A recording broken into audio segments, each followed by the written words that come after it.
subscribe and share.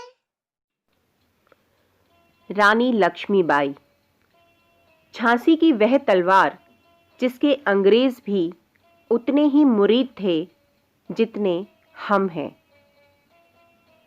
एक अंग्रेज अफसर ने लक्ष्मीबाई के बारे में लिखा था, वो बहुत ही अद्भुत और बहादुर महिला थी। यह हमारी खुशकिस्मती थी कि उसके पास उसी के जैसे आदमी नहीं थे। 15 मार्च 1854 गोधुली बेला में झांसी का सफेद शाही हाथी घुड़सवार दस्तों के साथ राजमहल की तरफ बढ़ रहा था। आमतौर पर झांसी के शाही मेहमानों की अगवानी इसी तरह की जाती थी, लेकिन उस दिन हाथी के ऊपर लगे और लाल मखमल से सजे चांदी के हौद में जो शख्स सवार था, वह न सिर्फ झांसी के राजघराने बल्कि पूरी रियासत की तकदीर बदल सकता था। यह शख्स थे मशहूर ऑस्ट्रेलियन वकील लैंग जॉन, जो रियासत की कर्ता धर्ता और महाराज गंगाधर राव की विधवा रानी लक्ष्मीबाई के विशेष आग्रह पर आगरा से झांसी पहुंचे थे। उस जमाने में लैंग को हिंदुस्तान में कंपनी शासन की तानाशाही के खिलाफ मुखर पैरवी करने के लिए जाना जाता था। रानी चाहती थी कि वे लंदन की अदालत में डॉक्ट्राइन ऑफ लैप्स के विरोध में झांसी का पक्ष रखें। इस नीति के तहत दत्तक पुत्रों को रियासतों का वारिस मानने से इनकार कर दिया गया था। पुरोहितों ने लक्ष्मीबाई को लैंग से मिलने के लिए सूर्यास्त के बाद और चंद्रोदय से पहले का समय सुझाया था। यह वही वक्त था। रास्ते में लैंग लगातार सोचे जा रहे थे कि किस तरह ईस्ट इंडिया कंपनी अपनी मित्र रियासत झांसी को हड़पने की साजिश कर रही थी। वहीं महल में इंतजार कर रही रानी के जिहन में गुजरे 12 साल खुद को दोहरा रहे थे। वे साल जो घुड़सवारी और तीरंदाजी के खेलों में उलझी मासूम मनु को वक्त से पहले ही दुविधा और जिम्मेदारियों से भरी इस दहलीज पर खींच लाए थे। मणिकर्णिका यानी मनु का जन्म तीर्थ नगरी बनारस में एक मराठी ब्राह्मण परिवार में हुआ था। उनके जन्म को लेकर अलग अलग मत है, जिनके मुताबिक उनकी जन्म तिथि 1828 से 1835 के बीच बताई जाती है। मनु के पिता मोरोपंत तांबे पेशवा बाजीराव के परिवार के खिदमतगार थे और बिठूर रियासत के पेशवा के यहाँ काम करते थे। 4 वर्ष की आयु में ही अपनी मां भगीरथी बाई को खो देने के बाद मनु अपना अधिकतर समय अपने पिता के साथ पेशवा दरबार में गुजारने लगी। मोरोपंत की आज़ाद परवरिश का असर यह हुआ कि बचपन में ही मनु नाना साहब और तात्या टोपे जैसे साथियों के साथ जंग के हुनर सीखने लगी थी। 1842 में मनु का विवाह झांसी नरेश गंगाधर राव नेवलकर के साथ हुआ, जिसके बाद उन्हें लक्ष्मीबाई नाम मिला। 1851 में रानी ने राजकुंवर दामोदर राव को जन्म दिया, लेकिन कुंवर 4 महीने से अधिक नहीं जी पाए। पुत्र की मृत्यु के साथ ही मानो लक्ष्मीबाई का सौभाग्य भी उनका साथ छोड़ गया था। बताया जाता है कि गंगाधर राव इस सदमे को बर्दाश्त नहीं कर पाए और दिन ब दिन उनकी सेहत गिरती चली गई। इसे देखते हुए 1853 में महाराज ने अपने दूर के भाई आनंद राव को गोद लेने का निर्णय लिया, जिन्हें वे दिवंगत कुंवर की याद में दामोदर राव नाम से ही पुकारते थे। यही वह दौर भी था जब ब्रिटिश सरकार ने रियासतों और राजे रजवाड़ों द्वारा संतान गोद लेने की प्रथा को लेकर बेहद सख्त रुख अपना लिया था। इसे ध्यान में रखते हुए गोद लेने की पूरी रस्म झांसी में तैनात ईस्ट इंडिया कंपनी के राजनीतिक एजेंट मेजर एलिस की मौजूदगी में अदा की गई। एलिस के जरिए महाराज ने रस्म से जुड़े सारे दस्तावेज और अपनी वसीयत तत्कालीन गवर्नर जनरल लॉर्ड डलहौजी तक भिजवाए। इस वसीयत के मुताबिक वयस्क होने के बाद दत्तक पुत्र दामोदर राव झांसी का अगला महाराज होना था और तब तक लक्ष्मीबाई को उनकी और रियासत की सरपरस्त रहना था। मेजर एलिस ने ये कागजात अपने वरिष्ठ अधिकारी जॉन मेलकॉम को सौंप दिए। हालांकि मेलकॉम लक्ष्मीबाई को राजनैतिक तौर पर इस पद पर नहीं देखना चाहता था, फिर भी वह महाराज की वसीयत के समर्थन में था। लेकिन लॉर्ड डलहौजी की मंशा कुछ और थी। उसने वसीयत को मानने से इनकार कर दिया और नए कैप्टन अलेक्जेंडर स्कीन को झांसी की जिम्मेदारी सौंप दी। कुंवर के अधिकारों को लेकर चिंतित लक्ष्मीबाई ने 3 दिसंबर 1853 को एक बार फिर मेजर एलिस के जरिए मेलकॉम तक दरखास्त भिजवाई। तब तक मेलकॉम हवा का रुख भांप चुका था, लिहाजा उसने वह खत आगे नहीं जाने दिया। करीब 2 महीने बाद 16 फरवरी 1854 को रानी ने इस बारे में आखिरी बार अंग्रेज हुक्मरानों से संपर्क साधने की कोशिश की, जो बेनतीजा रही। फिर मार्च 1854 में कंपनी ने रानी लक्ष्मीबाई को किला छोड़कर नगर में स्थित अन्य महल में जाने का फरमान सुनाया। उनकी गुजर के लिए 5,000 रुपए प्रति माह की पेंशन बांध दी गई। अंग्रेजों ने दामोदर दास को राजा की निजी संपदा का तो वारिस मान लिया था, लेकिन उन्हें बतौर कुंवर स्वीकार नहीं किया। रानी अंग्रेजों की नीयत भांप चुकी थी, सो उन्होंने लैग जॉन को बुलावा भिजवा दिया। लैग जॉन ने रानी लक्ष्मीबाई के साथ अपनी पूरी मुलाकात का जिक्र अपनी किताब wanderings in India and other sketches of life in Hindustan में किया है।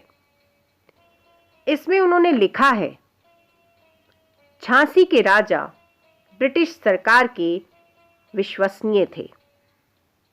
कंपनी ने महाराज के भाई को ब्रिटिश फौज में अफसर बनाते हुए एक प्रशस्ति पत्र सौंपा, जिसमें उन्होंने महाराज कहकर संबोधित किया गया। साथ ही उनसे वायदा किया गया कि ब्रिटिश हुकूमत इस उपाधि और इसके साथ जुड़ी स्वतंत्रता को राजा और उसके उत्तराधिकारियों के लिए सुनिश्चित करती है। लैंग आगे लिखते हैं, कमरे के एक तरफ पर्दा लगा हुआ था और लोग उसके पीछे खड़े होकर बातें कर रहे थे। तभी पीछे से रानी की आवाज आई। पर्दे के पास आकर वे मुझे अपनी परेशानियों के बारे में बताने लगी। तभी अचानक से नन्हे दामोदर ने वो पर्दा खींच दिया और मैं रानी की एक झलक देख पाया। वह एक मध्यम कदकाठी की औरत थी। युवावस्था में रानी बेहद खूबसूरत रही होगी, क्योंकि उनके चेहरे में अब भी काफी आकर्षण था। रानी की भाव भंगिमाएं विद्वता भरी थी और उनके नैन नक्श काफी सुंदर थे। वे ना तो बहुत गोरी थी और ना ही बहुत सांवली।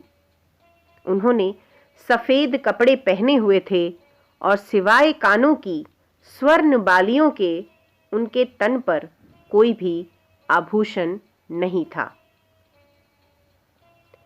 लैंग ने आगे लिखा है, मैंने रानी की तारीफ में कहा, यदि गवर्नर जनरल भी मेरी तरह इतने सौभाग्यशाली होते जो आपके दर्शन कर पाते, तो वे अवश्य ही झांसी को उसकी खूबसूरत रानी के हवाले कर देते।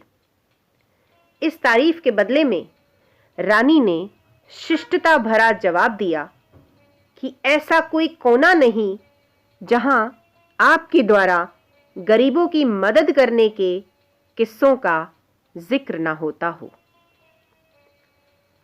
लैंग के मुताबिक उन्होंने रानी को समझने की कोशिश की कि गवर्नर जनरल के हाथ में अब इतनी ताकत नहीं है कि वे रियासत को लेकर निर्णय ले सकें, और यह तभी होगा जब इंग्लैंड से इसका इशारा होगा। उन्होंने सलाह दी कि समझदारी इसी में है कि तब तक रानी दत्तक पुत्र के साथ हो रहे इस अन्याय के खिलाफ याचिका दर्ज करे और अपनी पेंशन लेती रहे। लैंग लिखते हैं, इस बात पर लक्ष्मीबाई ने तीखी प्रतिक्रिया दी और कहा, मैं अपनी झांसी नहीं दूंगी। मैंने अत्यंत नम्रतापूर्ण ढंग से उन्हें समझाने की कोशिश की।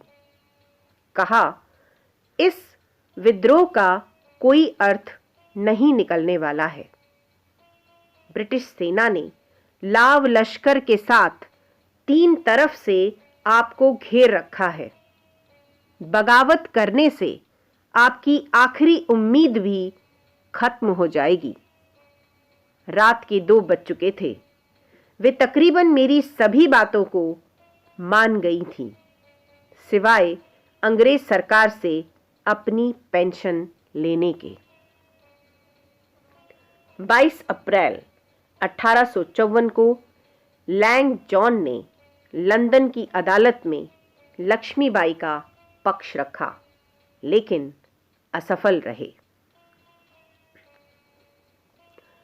लक्ष्मीबाई को समझ आ रहा था कि यदि झांसी का आत्मसम्मान वापस दिलवाना है तो देर सवेर ब्रिटिश फौजों से युद्ध अवश्य होगा। लिहाजा रानी ने रियासत की सेना के साथ आम पुरुषों और महिलाओं को भी युद्ध के लिए तैयार करना शुरू कर दिया। समय के साथ कुंवर दामोदर 7 वर्ष के हो गए। रानी ने उनका उपनयन संस्कार करवाने का निश्चय किया।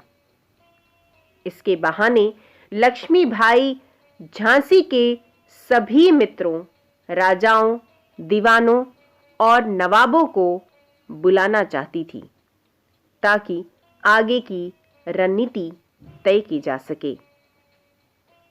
इस कार्यक्रम में लक्ष्मीबाई ने नाना साहिब, राव साहिब, दिल्ली के सुल्तान बहादुर शाह और अवध के नवाब को आमंत्रित किया गया। बैठक में हिंदू और मुसलमान सैनिकों की फौज के प्रति नाराजगी का जिक्र प्रमुखता से हुआ। रानी की जीवनी पर लिखी एक किताब के मुताबिक फरवरी 1857 में तात्या टोपे चोरी छिपे लक्ष्मीबाई को एक खत देकर गए जिसमें क्रांति का आह्वान था। जानकार कहते हैं कि रानी उस समय को बगावत के लिए सही नहीं मान रही थी, तो निर्णय लिया गया कि बगावत का बिगुल 31 मई 1857 को फूका जाएगा। रोटी और कमल के फूल को क्रांति के निशान के तौर पर चुना गया, लेकिन दुर्भाग्यपूर्ण ढंग से 10 मई को कलकत्ता के पास बैरकपुर छावनी में विरोध के स्वर फूट पड़े और क्रांति 3 सप्ताह पहले ही शुरू हो गई। 7 जून को ये क्रांतिकारी झांसी पहुंचे, जहां रानी ने इनकी 3 लाख रुपए की मांग को स्वीकार कर लिया। अंग्रेजों को भेजे अपने पत्र में रानी ने साफ किया कि उन्होंने यह कदम नगरवासियों के साथ किले में मौजूद ब्रिटिश औरतों और बच्चों की जान माल की रक्षा और शांति व्यवस्था बनाए रखने के लिए उठाया था। हालांकि जानकारों का कहना है कि बागियों को दी गई यह मदद रानी की सोची समझी रणनीति का हिस्सा थी। क्रांतिकारियों के डर से अंग्रेज अफसरों ने झांसी छोड़ दिया था और रियासत एक बार फिर रानी के कब्जे में आ गई थी। इसी बीच महाराष्ट्र के सदाशिव राव ने झांसी से तकरीबन 30 मील दूर कथुरा के किले पर कब्जा कर लिया और घोषणा करवा दी कि अब से इलाके का प्रत्येक गांव उसके अधीन होगा। इस संकट के साथ ही झांसी के कुछ सरदारों ने रानी की सत्ता पर उंगली उठाना शुरू कर दिया। इससे पहले कि रियासत में बगावत होती, रानी ने सदाशिव को खदेड़ते हुए उसके कब्जे से कथुरा के किले को छुड़वा लिया। लेकिन कुछ समय के बाद सदाशिव फिर आया। इस बार रानी ने उसे बंदी बना लिया। इन युद्धों से झांसी उभर ही रही थी कि अक्टूबर 1854 में ओरछा का एक सिपह सालार साथे खान अपनी टुकड़ियों को लेकर झांसी की तरफ बढ़ने लगा। अपने घायल सिपाहियों और नागरिकों को इकट्ठा कर लक्ष्मीबाई साथे खान पर टूट पड़ी और फिर उसे भी खदेड़ दिया। इन लड़ाइयों ने झांसी को कमजोर जरूर बनाया, लेकिन लक्ष्मीबाई के नेतृत्व और युद्ध कौशल में काफी इजाफा कर दिया। अभी कुछ ही महीने गुजरे थे कि 6 जनवरी 1858 को हैमिल्टन के नेतृत्व में अंग्रेज फौजों ने झांसी का रुख किया। अंग्रेजों ने रानी को बगावत में हिस्सेदारी का कसूरवार माना था। 7 फरवरी को हैमिल्टन ने एक रिपोर्ट तैयार करके अपने अफसरों को भेजी। इसमें लिखा था, यद्यपि रानी ने ब्रिटेन के खिलाफ लड़ने की इच्छा जाहिर नहीं की है, लेकिन इशारे कुछ ठीक भी नहीं हैं। किले में 6 नई बड़ी बंदूकें बना ली गई हैं, जिनके लिए बारूद तैयार किया जा रहा है। इसके अलावा रानी ने कुछ बागियों को भी शरण दे रखी है। अंग्रेजों ने 14 फरवरी को लक्ष्मीबाई के नाम एक पत्र भेजा, जिसमें उनसे स्पष्टीकरण मांगा गया। 15 मार्च तक रानी इस खत का जवाब नहीं सोच पाई थी। वे जानती थी कि युद्ध का अंजाम क्या होने वाला है, लेकिन जनादेश था कि झांसी फिरंगियों के अधीन नहीं जानी चाहिए। दूसरे लक्ष्मीबाई के पिता सहित अन्य सरदार भी युद्ध के पक्षधर थे और पिछले 3 युद्धों में मददगार साबित हुए।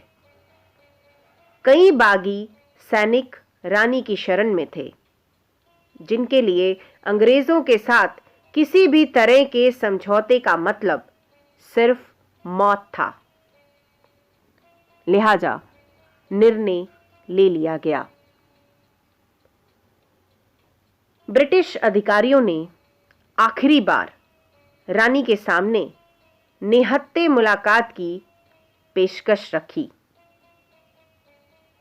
उन्होंने ये कहते हुए इसे ठुकरा दिया कि अब अगली भेंट सेना के साथ ही होगी। जानकार कहते हैं कि इस तीखे जवाब के बावजूद झांसी को एक बार और आत्मसमर्पण का मौका दिया गया, लेकिन लक्ष्मीबाई ने उसे भी ठुकरा दिया। नतीजतन 23 मार्च 1858 को ब्रिटिश फौजों ने झांसी पर आक्रमण कर दिया। 30 मार्च को भारी बमबारी की मदद से अंग्रेज किले की दीवार में सेंध लगाने में सफल हो गए, लेकिन तभी तात्या टोपे 20,000 बागियों की फौज लेकर वहां पहुंच गए। 3 अप्रैल तक बागियों ने ब्रिटिश सेना को उलझाए रखा। उसके बाद सेना आखिरकार झांसी में प्रवेश कर ही गई।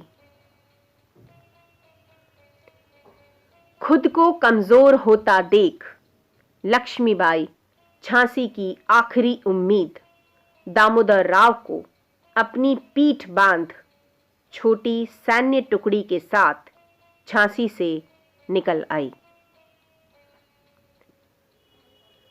भारतीय इतिहास की विशेषज्ञ और अमेरिकी लेखिका पॉमेला डी टॉलर अपने एक लेख लक्ष्मीबाई रानी ऑफ झांसी में लिखती हैं, अगले 24 घंटे में तकरीबन 93 मील की दूरी तय करने के बाद रानी लक्ष्मीबाई कालपा पहुंची, जहां उनकी मुलाकात ब्रिटिश सरकार की आंखों की पहले से किरकिरी बने हुए नाना साहेब पेशवा, राजा राव साहेब और तात्या टोपे से हुई। 30 मई को ये सभी बागी ग्वालियर पहुंचे, जहां का राजा जियाजी राव सिंधिया अंग्रेजों के समर्थन में था, लेकिन उसकी फौज बागियों के साथ हो गई। जानकारी मिलते ही 16 जून की रोज अंग्रेज फौजें ग्वालियर भी पहुंच गई। 17 जून की सुबह लक्ष्मीबाई अपनी अंतिम जंग के लिए तैयार हुई। जन्म की तरह ही लक्ष्मीबाई की मृत्यु भी अलग अलग मत हैं, जिनमें लॉर्ड कैनिंग की रिपोर्ट सर्वाधिक विश्वसनीय मानी जाती है। इसके मुताबिक रानी को एक सैनिक ने पीछे से गोली मारी थी। अपना घोड़ा मोड़ते हुए लक्ष्मीबाई ने भी उस सैनिक पर फायर किया, लेकिन वह बच गया और उसने अपनी तलवार से झांसी की रानी लक्ष्मीबाई का वध कर दिया। रानी लक्ष्मीबाई की क्षमताओं का लोहा उनके प्रशंसक ही नहीं, बल्कि उनके दुश्मन भी मानते थे। पोमेला डी टॉलर इस बारे में लिखती हैं कि झांसी के राजनीतिक एजेंट एलिस के मन में रानी के लिए सहानुभूति थी।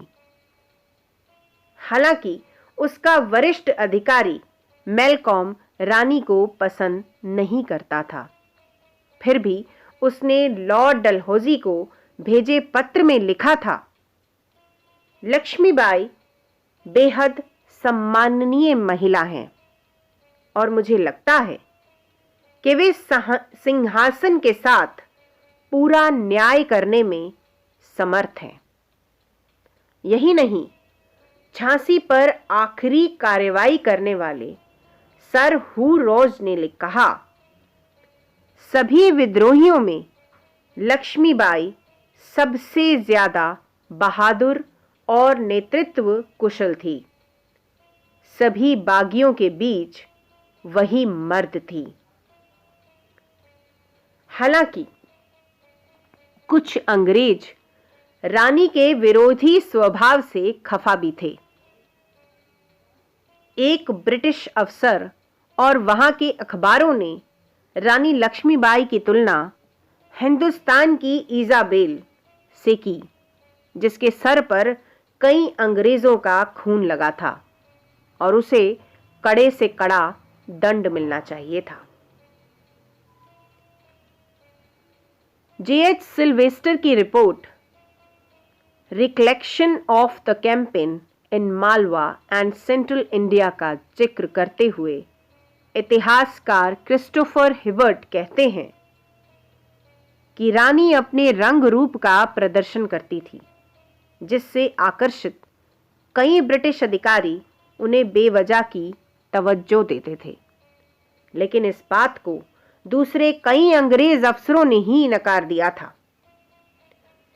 मध्य भारत में तैनात सर रॉबर्ट हैमिल्टन का मानना था कि लक्ष्मीबाई बेहद मर्यादित, विनीत और समझदार महिला थी, जिनमें अच्छा शासक बनने की सारी योग्यताएं थीं। उनके सम्मान में लॉर्ड कबंडरलैंड ने लिखा था, लक्ष्मीबाई असाधारण बहादुरी, विद्वता और दृढ़ता की धनी है। वे अपने अधीन लोगों के लिए बेहद उदार हैं। ये सारे गुण सभी विद्रोही नेताओं में उन्हें सबसे ज्यादा खतरनाक बनाते हैं। 3rd बॉम्बे लाइट कैवलरी के अफसर कॉर्नेट कॉम ने लक्ष्मीबाई की बहादुरी और हौसले को देखते हुए लिखा था, वो बहुत ही अद्भुत और बहादुर महिला थी। यह हमारी खुशकिस्मती थी कि उसके पास उसी के जैसे आदमी नहीं थे। सिंहासन हिल उठे राजवंशों ने भ्रुकुटी तानी थी। बूढ़े भारत में आई फिर से नई जवानी थी। गुमी हुई आज़ादी की कीमत सबने पहचानी थी। दूर फिरंगी को करने की सबने मन में ठानी थी। चमक उठी सन 57 में वह तलवार पुरानी थी। बुंदेले हर बोलों के मुंह हमने सुनी कहानी थी। खूब लड़ी मर्दानी वह तो झांसी वाली रानी थी। खूब लड़ी मर्दानी वह तो झांसी वाली रानी थी।